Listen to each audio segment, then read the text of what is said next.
condition of like emotion and like well-being, and a lot of people like depression and like anxiety and stuff like that. Well, I think it's definitely something that's like within oneself, so nobody can see it except if you have it, and it's just something that prevents you from fully developing or causes anxieties or depressions, etc.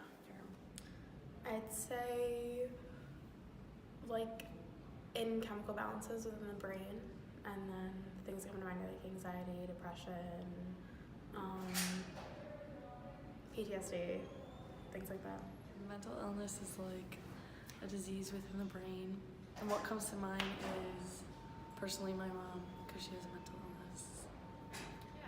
So oftentimes mental illness could be a chemical imbalance in the brain, and there's lots of different forms of it. What I think of when I hear that term, I identify the word stigma with it. Yeah, I definitely think that people are treated differently with a mental illness compared to people with a body illness. I think people with mental illnesses aren't taken as seriously. I don't think they should necessarily be treated differently, but I think that once someone like reveals that they have a mental illness, automatically people assume something is really off about them when they shouldn't be treated that way. Again, because it's not a physical thing, like you can see if somebody broke their leg and you can see if somebody's hurting, whereas this mental thing nobody can see, so nobody understands. So Yeah, like I said, I just use the word stigma. I definitely think there's a stigma surrounding the term mental illness, and I think society places this implication on people who do have a mental illness and almost make them feel lesser than the people who suffer from any other illness that there is. I think the media has influenced mental illnesses in a very negative way, regardless of like what you see on a TV show or in the news. Like a mass shooting, like of course it's always labeled as someone who had a mental illness, which is the reason why they do it, or someone in a crime show, whichever they commit a crime, they always somehow have a mental illness that caused them to do it. So it portrays it a really bad way. I think there's definitely good and bad media. News definitely doesn't mention it enough, but there are like social medias what are doing better. What there's Instagrams promoting mental health, and like Twitter promotes mental health a lot. I think that lately it's been more positive than it has been in the past, especially with like social media, with like National Mental Health Awareness Days and things like that. I think there's definitely no representation in the media of what mental illness truly is. And I think that the media doesn't discuss it enough openly. And we definitely don't have enough like platforms to talk about the things that surround mental illness, for sure. I think more recently, like especially in this generation, the media has actually helped more with mental illness, and it's kind of covered more, like especially in MTV or like different music nowadays. Like people are starting to talk about it more. But back, I think a couple of decades ago, it wasn't covered the way it is now. I think the media has made it seem like it's a joke, because like everyone just says like, oh, I'm depressed, oh, I want to kill myself, but like I feel like it's serious. People perceive mental illness in such a negative way because of the media and because of all the negative exposure that it does get through like television and movies and just everyday events that occur in the news that are labeled mental illness caused this. It's kind of hard to say that you have it. You can't just be like, you can't just get the help without you knowing what it is. So it's really like that's a step you have to take yourself before you can go into that.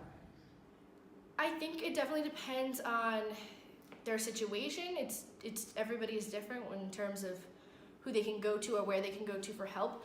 But I think in general, sometimes just because of the stigma that surrounds mental illness, a lot of people feel weird or different about coming forward or talking to somebody about how they feel about what they're going through. So yeah, I think that people face difficulty when they want to talk about it with somebody.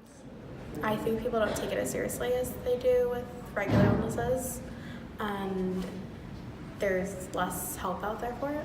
It's getting easier. Now there's like suicide hotlines, and there's private websites you can contact. So it is getting easier, but it still is hard because there are people that don't understand. I guess it's just a sensitive topic, and they don't know what resources are available. I feel like the mental illness alone like makes them not want to reach out for help because they think that no one wants to help them, and also that like they're scared to reach out for help and they don't know where to turn to. I know that there's counseling, but I'm not sure where it is. Yeah, it's like the center. It's like the SJOK, like Student Wellness Center. I don't know where it is. It's like is it? I think there's one in DAC or something. So I don't know, but I know when I walk down the like campus, like in front of the St. John's Hall and stuff, there's like those SJUOK signs. I think that has to do with it. There's, I don't know where it is, but there is somewhere on campus. I do not. I think that there is a, I don't know what it's called. I think it's a wellness center. It's somewhere in Marillac. Walked by before. Don't know what it's called. Don't have too much information about it.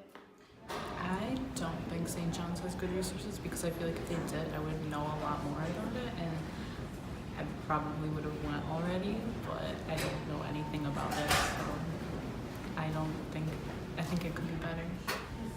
I've heard that they have really long waits to see someone, and I mean they've done more of a better job with advertising that they do have help, but I think they should do a better job. Yeah, I think the resources here are pretty good. Like, I've gone to one of the like SJOK meetings, and like they've actually helped me a lot. A student had to tell me about it, so I think there needs to be a better job of somehow distributing the information to students about what resources they do have.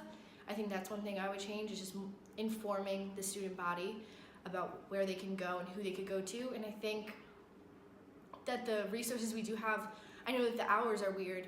I know that one time one of my friends tried to go and it wasn't open at the time we needed to, so I think there needs to be some kind of like hotline even just for students here specifically at St. John's. I don't know, but there definitely needs to be more, something else needs to be done.